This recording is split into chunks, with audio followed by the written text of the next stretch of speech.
I am the Tofu Golem. Please enjoy the video. You start by preparing both devices. Charge the Arctis Nova 4X for at least 30 minutes and make sure your Xbox controller has batteries. Once done, power on the headset using the top button until the LED pulses so it enters pairing-ready mode. Next, turn on your Xbox console and your controller.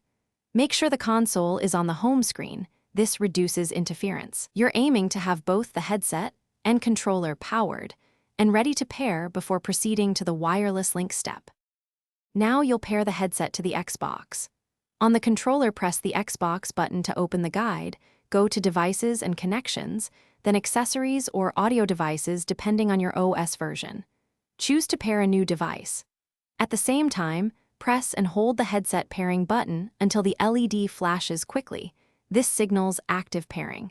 The console should detect the Nova 4X and show it as an audio device. Select it and wait for confirmation tone so you know the link succeeded. Finish by configuring audio settings. Open the Xbox audio menu to set output to headset, tweak volume, mic monitoring, and enable chat/game balance. If you want the latest fixes, connect the headset to a PC and update firmware with SteelSeries GG. This resolves many intermittent issues. If you don't hear sound, first repair the headset, check charge level, and test the headset with another device to isolate problems. One key troubleshooting tip: power cycle the console and headset before deeper diagnosis. Thanks for watching. Consider subscribing if we helped you today.